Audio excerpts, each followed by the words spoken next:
Welcome to the Restaurant Roadmap Podcast, powered by Synergy Restaurant Consultants, your go-to source for actionable insights and real-world strategies from the industry's top experts, clients, and special guests. Whether you're building a new concept or refining an existing one, we're here to help you create a forward-thinking, sustainable brand, elevate guest experience, streamline operations, and maximize your bottom line.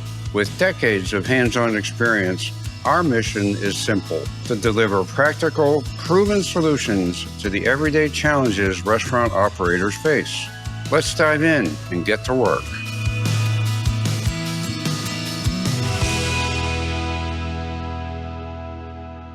Welcome, everybody, to the Restaurant Roadmap, powered by Synergy Restaurant Consultants. We have a great topic today: rebuilding catering, and we feel like there's a lot of information that you all could use to help build your sales. It's a great sales channel opportunity.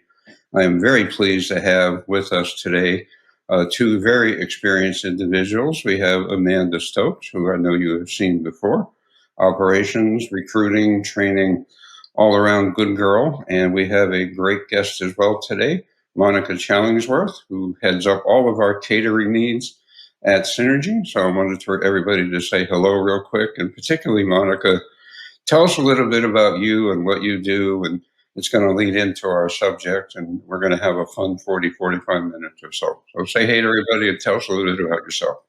Hi, everyone. I'm happy to be here. I have been a self-proclaimed catering expert for many years. We have worked with brands big and small, whether it's an individual, mom or pop restaurant, to really large 900-unit chain, to do everything throughout catering, whether it is determining the menu, packaging, staffing, training, the sales, the marketing side. So we've pretty much seen all of it. And as it's grown and expanded and changed over the years, what it looked like pre-COVID, what it was post, and now it's kind of taken on another life of its own. I think that there's a big side of the third parties that come into play with this. So it's always an ever-changing world, but it's a very necessary part of our industry. Great way to build sales, right? And I don't want to be short with Amanda, so say hello, Amanda, in case nobody's listened to us before. Tell us a little bit about yourself. Sure. My name's Amanda Stokes. I am on the Synergy team. My lane is operations, training. I do concept development work. I write concept briefs. I do recruiting. So I wear many hats. I am not a self-proclaimed catering expert. We lean into Monica for all things catering and third party. So I'm eager to hear what Monica has to say. I think, to her point, this is an extremely necessary part of the business. And if you're not growing this part of the business, you're missing out on a lot of revenue. Yeah, and I am smart enough to realize that if I don't surround myself with really smart people, we're not going to get anywhere. So that's why we have both of these folks on today. So I want to start off with, this may sound like a crazy question, but just to frame things for everybody. In my mind, there's takeout and there's catering. So I was going to ask Monica, can you define catering, and is it the same? Is it different? What do we mean when we say catering? Because it can mean a lot of different things, right? Absolutely. That's a great question. So kind of take it even one step further than that. There's what we call drop-off catering, or what some people will call corporate catering, even though it's not just in the corporate segment, full service catering, and then takeout. So drop-off catering is, think about your foil pans. You have a third-party delivery typically. You can, of course, do your own internal delivery for that, but not really a lot of setup, just kind of there with disposables that would be likely in an office-type setting. Then you have your full-service catering, which then think graduation parties, weddings, where you have it fully staffed. Maybe you're doing chafing dishes and sternos as your setup, and your team is there replenishing that. Or you have takeout, which is your individual, maybe you have family style or family sized meals that could be in the catering category, depending on how you're tracking your revenue, or that would be something that would be in your everyday, regular, takeout dining sales. Okay. All right. So all encompassing various segments. So I just want to make sure as we talk through things today, if we can identify any specificity for each of those, I think it would be really helpful because we really want to target, operators, chefs, people that are wanting to get into this. It's almost like you kind of get forced into it these days to maximize revenue. And we a lot say, how can you maximize your sales per square foot? Catering is definitely a really great opportunity to do that as well. So we want to target all three of those areas. So today we're going to talk about challenges, people and pipeline, right? So we got to have the right people, we got to have the right sales. And then the other part of the people on the other side is once you get the sale, really being able to execute so that you can make your customers extraordinarily happy so they want to put you on their list whenever they need the types of services that you can provide. So Monica, you had put together a little something here, some statistics, which I thought we were really good at. You want to talk about that a little bit for us? Yeah, absolutely. So I think it's, and it has definitely changed over the years of what our industry looks like regarding staffing and what it looks like now for catering. So I think it's really interesting that I read a statistic that says only 42% of when we say caterers, any restaurant that's doing catering, that their biggest challenge is staffing, and only 14% of them feel like they're properly staffed. And at the same time, a lot of operators that are seeing their catering staff that they have, but then they don't actually have anybody to go out and drive sales. So you kind of run into this give and take that it does take a lot to have both of those things. And I know the first thing that an operator might be thinking is, well, I can't afford that. My labor is already so high, my margins are so tight. So how do you expect me to have more people for catering when we can't afford that? So I think those are things that we need to talk about today because those are very important questions. And that is something that we're seeing as a big challenge in the industry. Yeah, and Amanda, you and I do a lot of operations work, and we always fight that battle. It's like what came first, the chicken or the egg, right? Do you staff for success, or do you cut staff, and then you end up working your way to the bottom, right? So, you know how that goes. So, you want to add anything to that? No, I think Monica hit the nail on the head with those statistics. And I think it's interesting where, the old school was, go hit the pavement and go talk to 30 businesses. And now I think you can do that digitally. I think there's a way to be really efficient and still do that guerrilla style marketing. But I think businesses that don't do it are not investing in their future. Yeah, and I think anybody that listens to this, and we do a lot of operations work, Amanda and myself and the rest of our others on our team. We also do a lot of concept development work, and a big part of this is if you want to get into this business, you really have to think through all of it. And when I say that, physical plant, we're going to talk about a lot of the other stuff today, but if you don't have the space to actually execute things like this, it really becomes a challenge. So when we do a lot of new concept work, right, Amanda, we have to make sure we have kitchen, we have the technology, we have the packaging, storage. I mean, all of those little details, which is usually, as they say, where the devils are. You're just figuring all of that out beyond the things we're going to talk about today, right, Amanda? And a lot of people just don't think about those kinds of things. Absolutely. And I think the businesses that build those areas to be able to execute those caterings to go out before the business even opens, it's like, look, you paid for everything in the building by having that order go out. So thinking about the physical plant and how ergonomic it is to execute catering, is one of those things that we recommend. It is a great use of square footage. Yeah, and you're looking at like Chipotle now, where they're actually putting in a second serving line for takeout because the percentages have just gotten bigger and bigger, and they want to be able to execute and, not have somebody staring at you while you're putting out a takeout order because I'm standing right there. I just want my burrito, right? So, anyway, so we're going to go ahead, One Monica. last little thought to add to that. We've seen a lot of success with catering hubs. So let's just say we have a restaurant group right now that has 11 locations and they're pretty spread out. You figure LA, South Bay, Orange County, that in those locations, we just pick our largest ones that can have the largest zip code radius. We pick the right delivery partner that can go up to theoretically like 50 miles. Not that we want our food to travel that long, but also have the capacity to have storage space, have a GM that's very excited about the program because you could have all of those things. But if you don't have operators who are super jazzed on catering, it's all going to fall through because everything is going to stop with them. But I'd say that's another big thing is even in the Chipotle model, not every Chipotle needs to have catering. So if you do have a smaller footprint, do you have a commissary? Is there, another piece of the business that you can look at, or could you just do maybe breakfast catering because your lunch is already too busy? So I think there's a lot of really creative ways to look at this as opposed to just, one size fits all. Yeah, and that brings up another topic. We do work for a lot of clients, some pretty big ones, and they sort of moved into the call center scenario too. And I don't know, have you done any call center work? Just thinking AI. And Yes. Yeah. There's a group called New Catering Connections, which I love. They are fantastic. They were actually kind of the original people who started with Monkey Media before Monkey Media was acquired by Easy Cater. So they had the Catering Institute. They've been around for a really long time. And that had been something that I think our industry was missing, where if you can't afford a full-time catering salesperson, can you outsource this work and what does that look like? And so we've seen a tremendous success with them.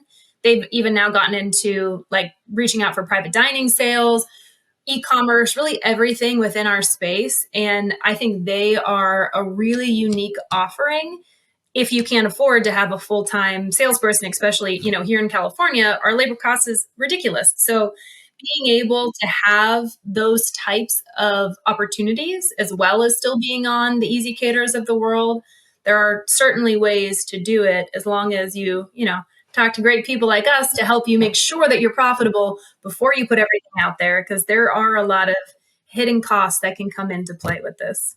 And you made a great point. If you don't get managers to buy into it, or it becomes like an afterthought, it's never going to succeed.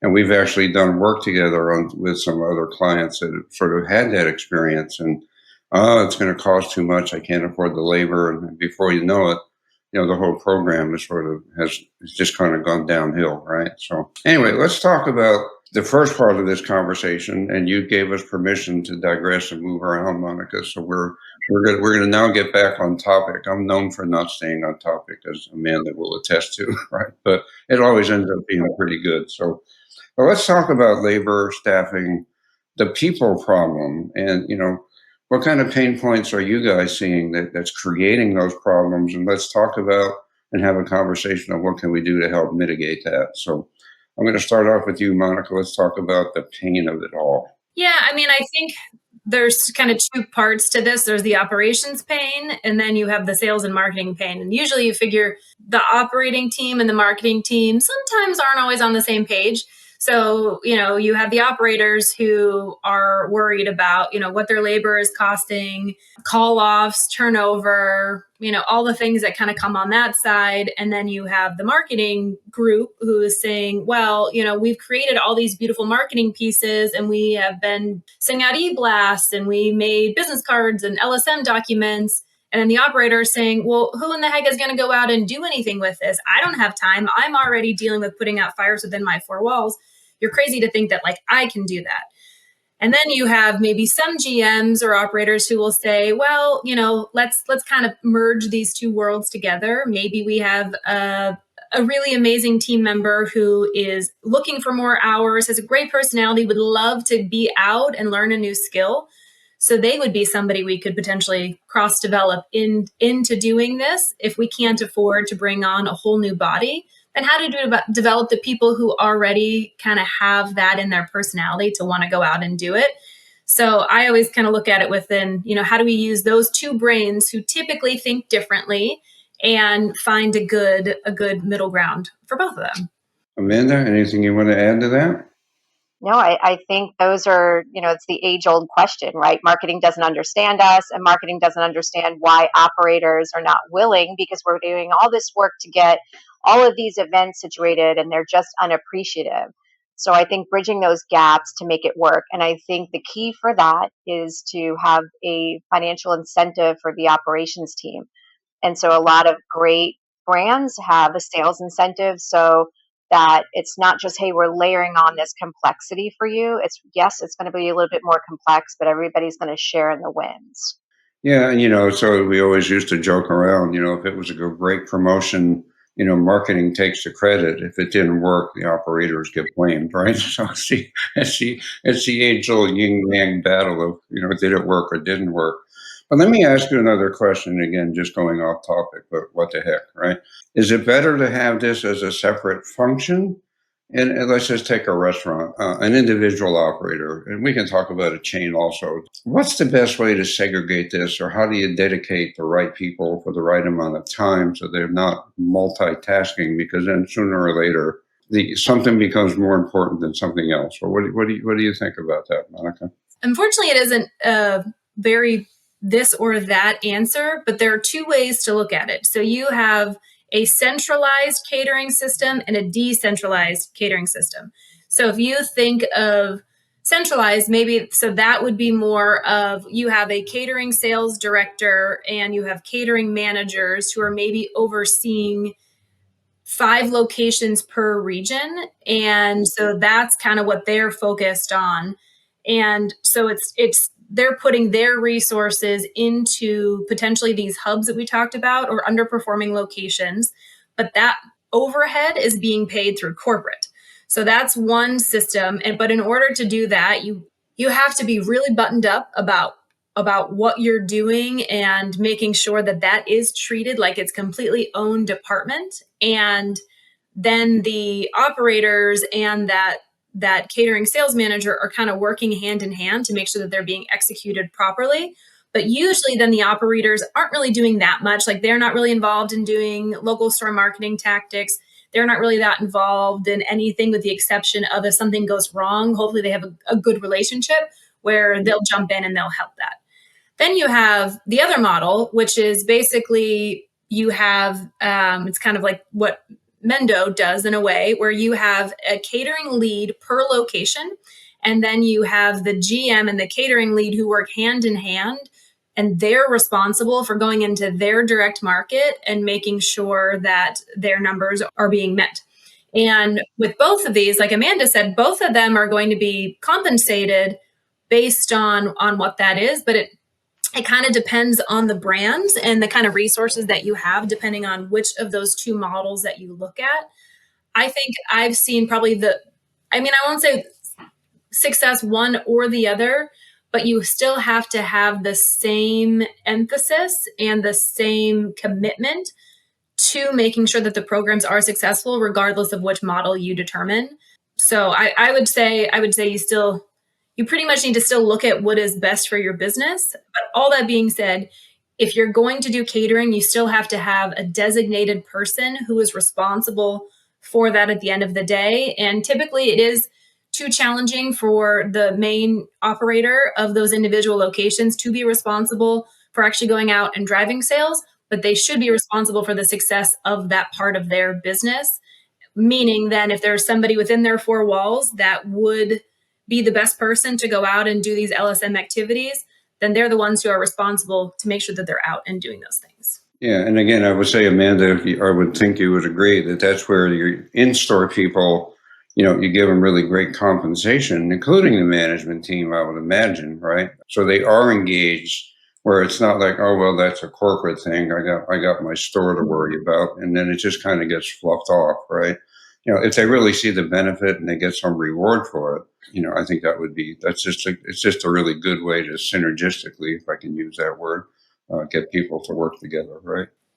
One more good point on that topic too is, we kind of briefly mentioned about it, doing an outsourced delivery partner or doing it internally. If you do it internally, all of those tips that people put on, because the majority, I would say 90% of especially corporate catering customers do leave gratuity, and those can be pretty hefty.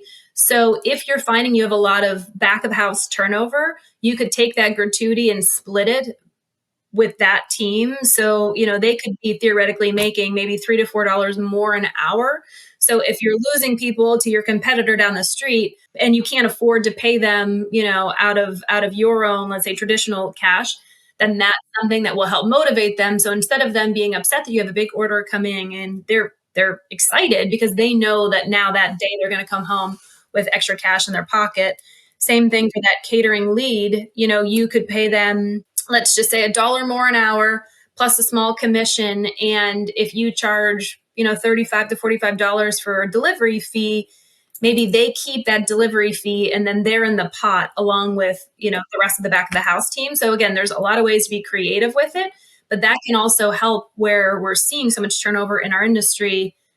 That is another lever that we can pull to help keep people happy and longer. Yeah, and Amanda and I are always really big, as you are also here, just talking about process here, systems, checklists, making sure everything is right, and great training. So I was going to ask both of you to kind of follow up on that. And the other thing that this leads to is it gives people a way to move up the ladder, right?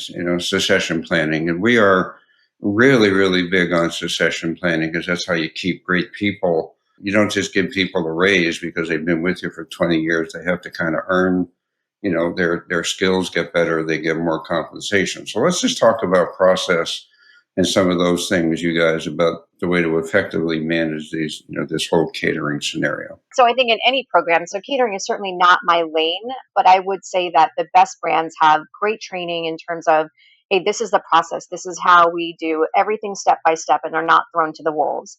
There has to be a way where, if that is the progression of, hey, you're going to be lead server to lead catering, whatever the brand is calling them, there has to be a progression where they learn and they feel really, really comfortable. Catering is always an afterthought. So training the kitchen well, what materials do we use? What are the portion sizes? What pan? If it's really, really difficult for the kitchen to execute catering because they don't know, the portion sizes, and they have to stop and get clarity on it. So I think the best brands have great training. The next thing I would say is there has to be a really strong commitment from the managers in that location that catering is a priority. So if they see that the managers and the GM are really bought into this program and how it benefits them, not, oh gosh, we got another catering, they're going to follow the tone of the leader. So those are things that I've seen be very successful. Yeah, it can either be like, oh God, we have another catering order, or oh wow, we have another catering order, right? So it depends on, the attitude gets really, really crazy there. I'm sorry, Monica, I didn't mean Yeah, no, I mean, Amanda said it perfectly. It really is that. I mean, the emotional reaction to it is going to be based on, do I know what I'm doing, or am I panicking because I'm already swamped because 4 people called out and all this is happening and now we just got a big catering order and oh my gosh, what do we do? I mean, ideally, you have everything set up where in advance when you have those catering orders, you have on your closing checklist what you need to do to get prepared for the next morning. So when your team's coming in, they're not panicking. They know what they're walking into. They have everything, ready to go. And at the end of the day, too, because catering is all about repeat business, that the end user is going to feel, was there love and thought put into packing my order, or was it thrown together and the food's everywhere and it's just a total mess and they're just trying to get it out of the door because they don't want to deal with it. If it's that way, the end user is going to know that, they're going to feel that, and they're not going to place another order. And then we go back to that same, bad cycle we talked about, where then the catering salesperson, the marketing team is like, what the heck, guys? Like, we got you this giant order and you totally dropped the ball. But yet maybe they weren't set up for success. So being able to have really open and honest conversations about how everybody's feeling about this program, and do you feel supported? Do you have all the resources and all of the tools necessary? And if you don't, then, do you need to pause and take a step back and make sure that your operators feel so stoked on that, as opposed to being like, we're just going to, hurry up and launch this program because our investors or somebody told us that we need to. And, that's never going to turn out well for anybody. Yeah, and we've done work, in particular one client who I won't mention at all, but like takeout was such a hassle. Like people were just like throwing stuff in bags. There was no TLC, so it was, as an outside consultant trying to help them, observing, imagining what it would have been like to get that product if I had ordered it. I would not be a happy camper. Which it gets to good packaging, how you present it, how you put it into bags. It's a lot of little things that add up to somebody having a great experience on the other end. So, but I did want to digress again and ask a question before we get into sales. So, and we had this conversation, Amanda, and I actually raised it and I got shot down. But here's my question. So how, after the event, you mentioned repeat sales. what do you do to follow up with that sale afterward? Because that gets back to people and process as well, right? So people don't like getting a phone call from a number they don't recognize. You get inundated with emails. So we need some suggestions. How do I follow up so that people know that we cared and entice someone to want to use us again? There's a couple levels to this. So even before follow up happens, I think people need to feel really secure that that order is confirmed for a fifth time. I mean, not literally a fifth time. We don't want to like bombard people with that, but like, that morning for sure that I feel good about my that it will be here today. So that could be something as, an automated email that goes out. These are so easy to set up now. It's not like it used to be, that goes out that says like, don't even worry, you are confirmed today, for 11:30, blah, blah, blah. And maybe it does, another summary of what their order is. And then there are a lot of these delivery systems that send tracking numbers to the guest. So when that order leaves the four walls, they get a tracking number. So now they feel even more secure knowing that their order is coming, because, we don't know what very important meeting is happening or what they have going on in their day. So if we can alleviate any anxiety that could potentially happen before it happens, you're already going to be a winner. So now we've confirmed the morning of, we've sent their tracking number, they receive the order. I personally order catering a lot, and I actually don't like when I get a call from the catering sales manager to follow up, because my phone rings all the time anyways. I'm kind of sick of talking, like, and then I panic like, oh wait, did something go wrong? Why are they calling me? Which sounds silly because this is the world that I live in, but that tells me that a lot of people probably feel the same way from just a human standpoint. So there is one company that I order from a lot that I did kind of express that. And I said, sometimes I panic when you call me because I feel like something happened because I wasn't there. And they called me like an hour later. So then I worry and maybe I'm in another meeting and that's all I can think about.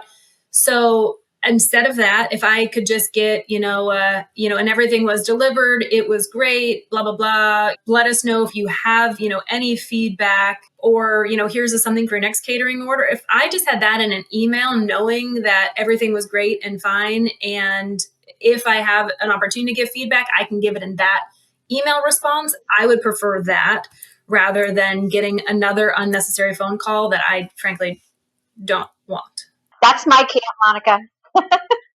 So Danny and I kind of debated that, and I said, we're inundated, right? So we're getting calls and texts, and everybody wants to get in touch with us. And so I feel like if we have feedback and we got an email like that and we wanted to give feedback, we would. I think in the world of catering, sometimes no news is good news. I think if there's something, you're going to hear about it.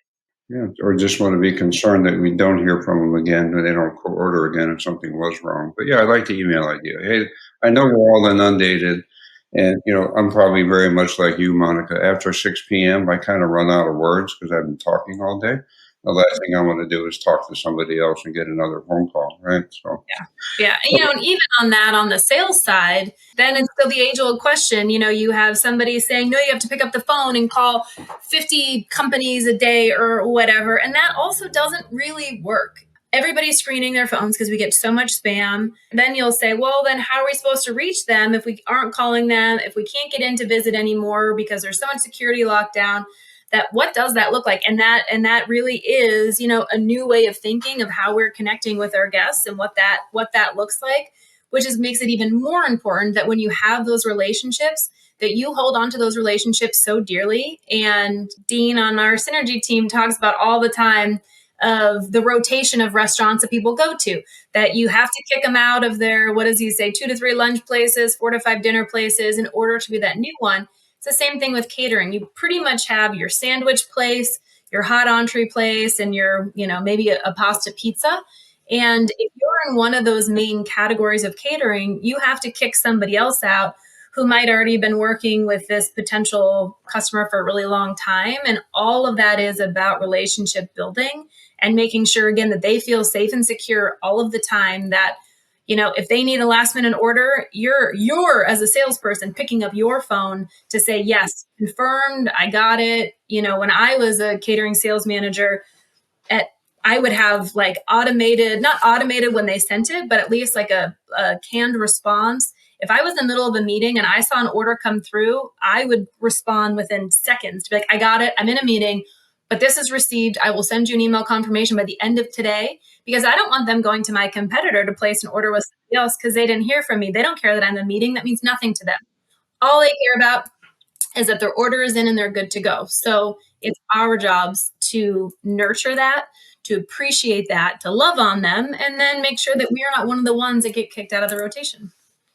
I also think there's personal things you can do to engage these people that are your heavy users, like send them a card, send them a handwritten note. Hey, I've seen you've ordered 5 times from us. I really appreciate that. Here's a little something, where it's not auto generated, that it means something when you do have those personal touches. Like, those things always make me feel like I'm cared for. A phone call doesn't make me feel cared for, but a handwritten letter makes me feel cared for. Yeah, and I love that idea, and because we're so inundated with technology, spam, emails, some personalization is really, I hate to say it, kind of going by the wayside. It's like everything kind of recycles eventually. So a little handwritten note would be a really nice way to say thank you, and they'll remember you, right? So Snail mail is coming back, which is like a whole thing too. We said we were getting, oh my gosh, we have so much mail, we have so much mail. So then everything went digital. So now you don't really get much mail.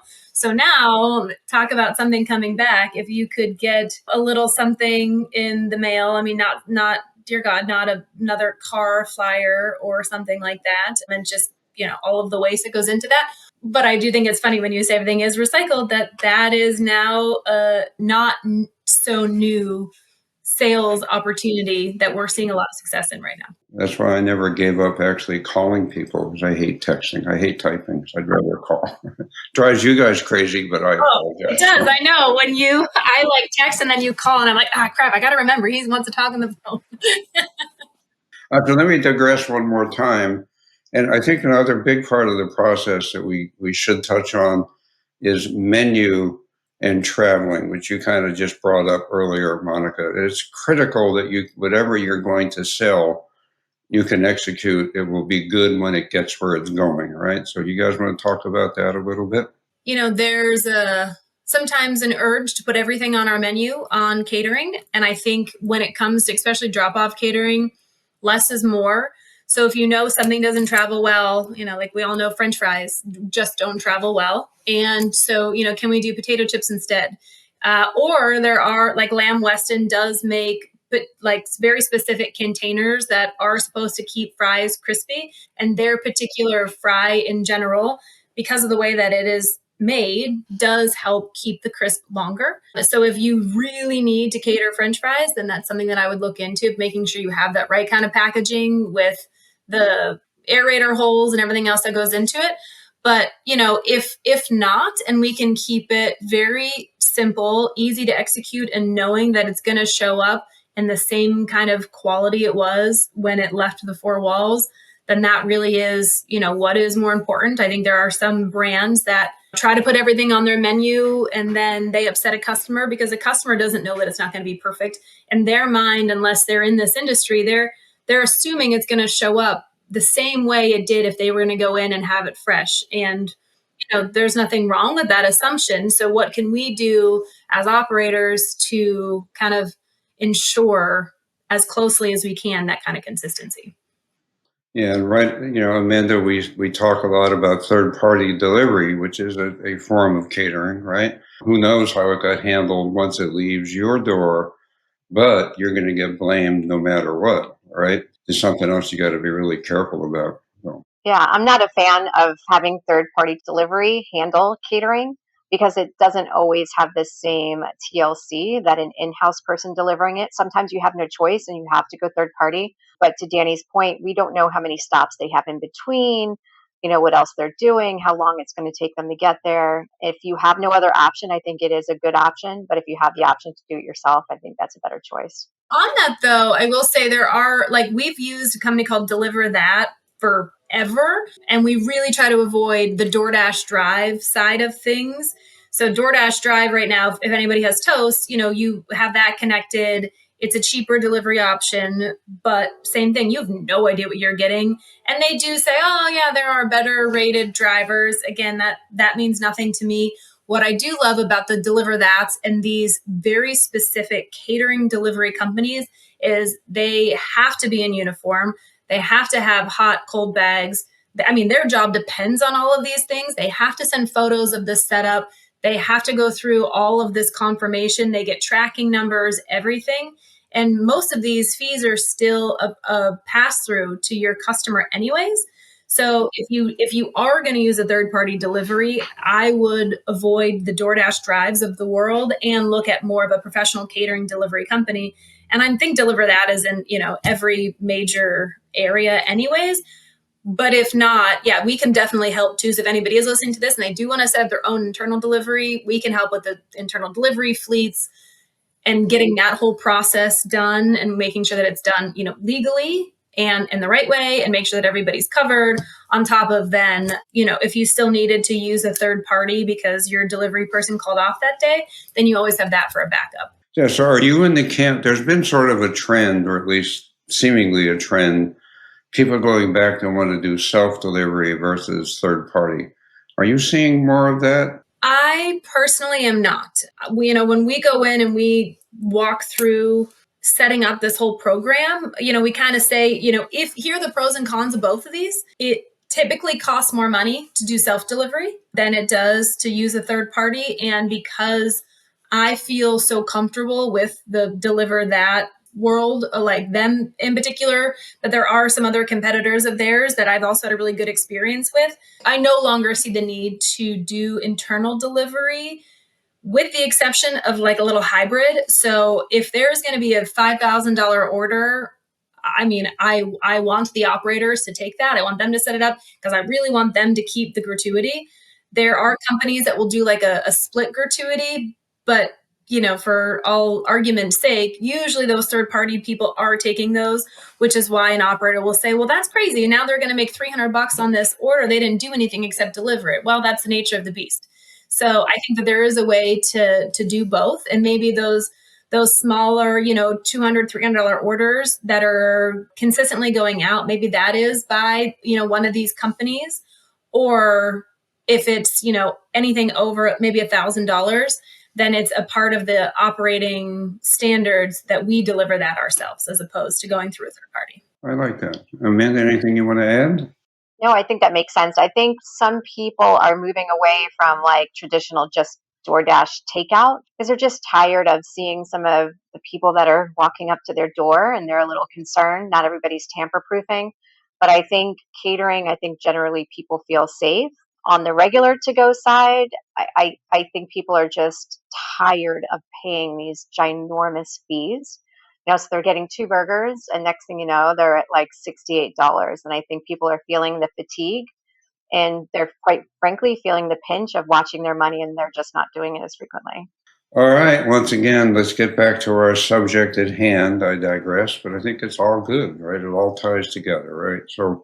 So you can't have great people without great sales. So I just want to switch over to the pipeline side of things. So we'll start with Monica on this one. So what do we need to do to get the pipeline filled, and how do you get people, if you're not going door to door, and how do we separate ourselves from everybody else? So I think we still need to have all of the potential outlets. So Easy Cater is causing a bit of a stir right now with the new algorithm and how brands are showing up on their platform. I personally really like Easy Cater. The company, the people, the everything, they have been, for the most part, pretty beloved, where DoorDash was not. Unfortunately, the things that I'm hearing is they are kind of moving more towards now being perceived as the DoorDashes of the world, which kind of makes my heart sad because I think that they are really important of these kind of third party marketplaces where you have, a lot of them who have been really successful where they are now kind of your outsourced sales team. So they already have contracts with, Facebook and Google and these really large potential businesses that if you are a catering partner of theirs and they value you as a catering company and they like your team, they like how your food travels, you make their life easier, then they're putting you on the menu that they're planning. So I think that still is a really important piece. But it's not as easy as just saying, okay, well, here's my menu and I'm going to go on this platform and I'm going to call it a day, because you could be 8 pages down and then that doesn't get you anywhere. So there is still kind of a marketing plan that needs to be in place for those types of partners.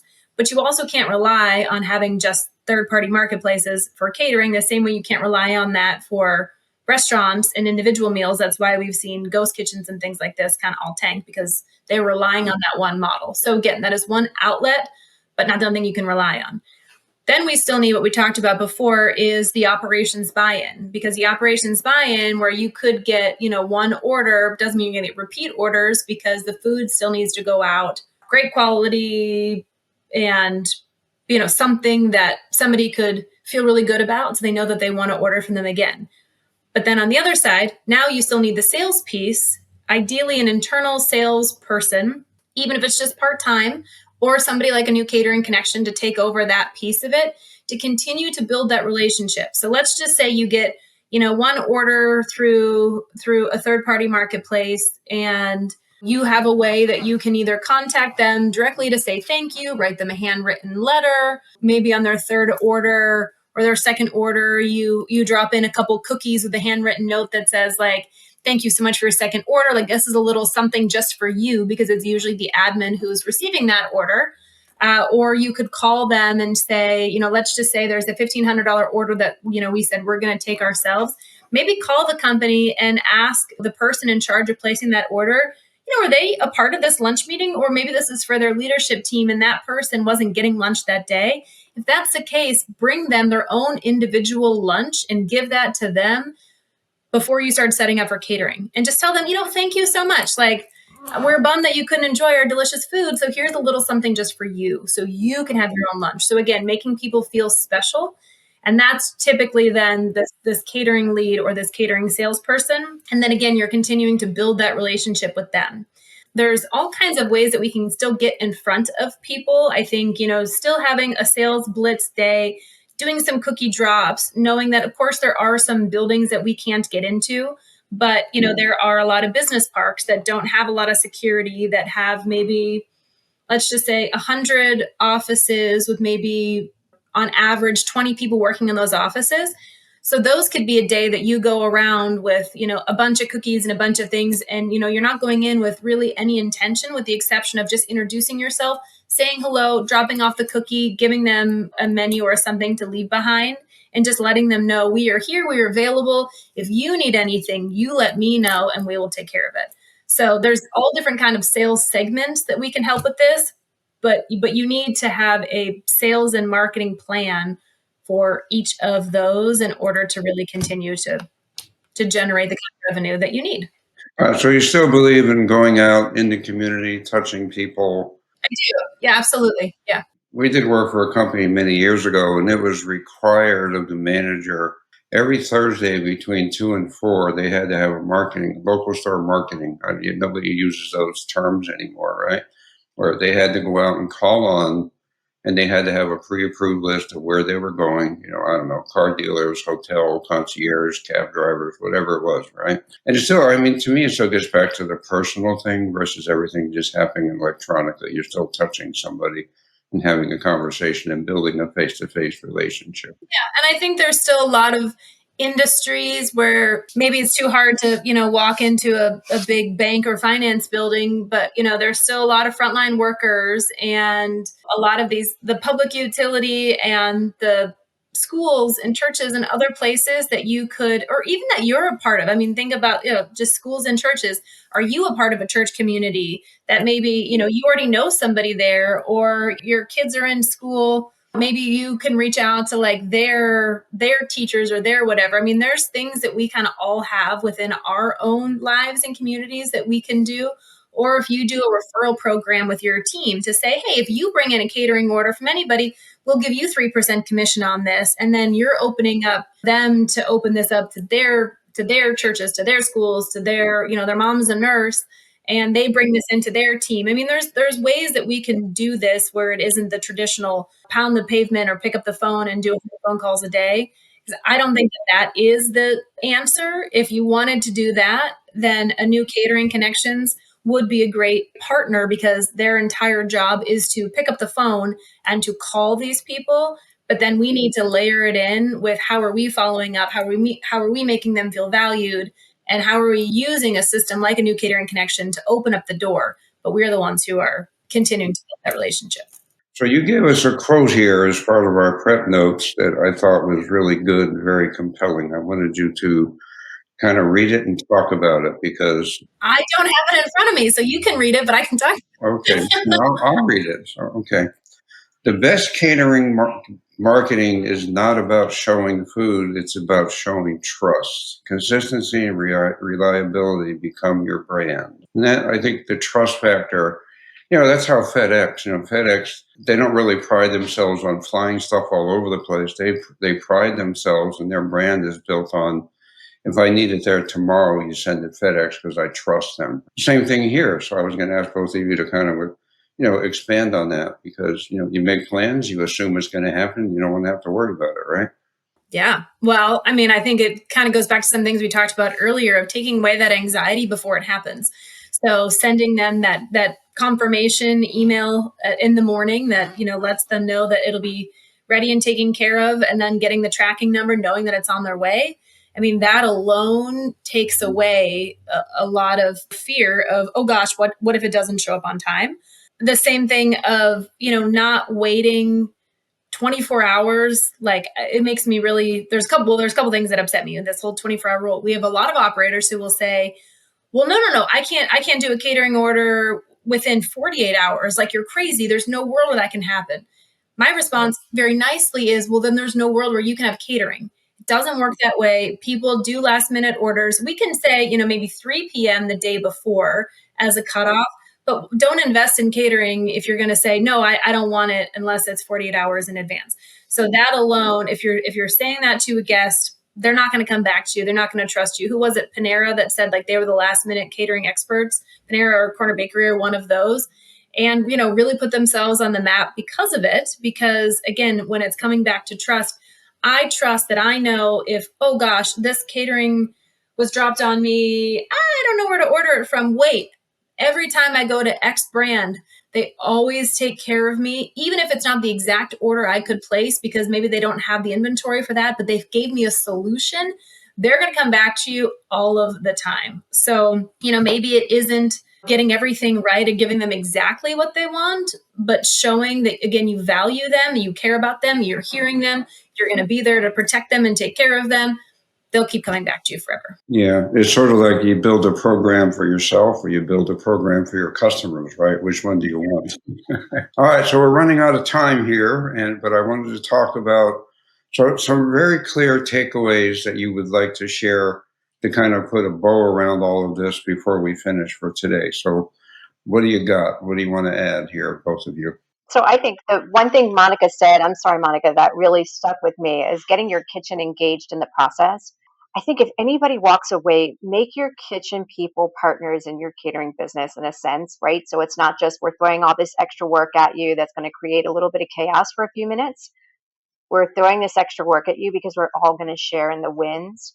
The second thing that you said that was really impactful was you've got to get your team, your leaders to believe in what you're doing in terms of catering, right? So if they're not bought in, like, I don't care how great your food is, I don't care how great your marketing is. If the core team of leaders in the building are not bought in, you're never going to execute any catering that's going to do any sales. Those are my two huge drop the mic moments I heard from you And today. you were pretty successful at that in your last job, right? Being a director overseeing a bunch of restaurants, getting that buy-in. And I love the compensation piece too, compensating, the team through the fees that you collect. And, to your point, Amanda, the kitchen, giving them some of the money, I think is really great. Just be careful, make sure you're doing it legally so we don't get into any federal labor practice problems. All right. Any final thoughts, Monica? No, I think my whole tie ribbon around it thought is just, do the right thing. Love on your people, love on your guests, love on everybody who is a part of this chain that right now it's challenging for everyone. Our industry is getting hit from all sides. People are exhausted. Customers don't have the money to spend like they used to, the extra fees that have come in. It's so disheartening all around. So I think just keeping that in mind with everything that we do, of just remember, like, how can we make somebody's day better? How can we take care of everybody around us? And if we can't, then let's figure out that problem first before we try to throw more things on our teams and say, we need sales, we need this. But if we're not supporting them and we're not listening to them and we're not, connecting with them, then again, we're just gonna be going in circles and throwing money at a problem that we're not actually fixing. So we just all need to remember that it's a challenging world right now. So just love on each other and make the right decisions and do the right thing for everybody involved. And if you need help, we're here. Yeah, and do it great, right? Do it great. Don't sacrifice. To your point, if you can't do it great, don't do it. 'Cause you're gonna hurt yourself in the long run. Well, I would like to thank both of you, Monica and Amanda. This has been it's amazing how fast time flies when you're having fun. And to everybody listening in, a couple of things. We'd love your feedback. Info at therestaurantroadmap.com. Suggestions, feedback, if you have a topic. And we are working on a little bit of a reward thing where if you send us an email with a question on any topic that you have about how to improve, we have a whole team of experts here. We'd love to help you. Those that are chosen to have their question answered on the podcast when we do it, we're going to offer a 30-minute free consultation on the topic to try to help you folks. We're here to help. We have a great stable of consultants that have a tremendous amount of expertise, as you've seen here today. So again, I want to thank you guys for being a part of this. Reach out, info at therestaurantroadmap.com. Thank you all very much and have a great rest of your day. Take care. Thanks, you guys. Thank you. Thank you. Bye-bye. Thanks for tuning in. We hope today's episode gave you valuable insights you can put into action. If you have questions, want more info on today's topic, or need support with your restaurant-specific challenges, we'd love to hear from you.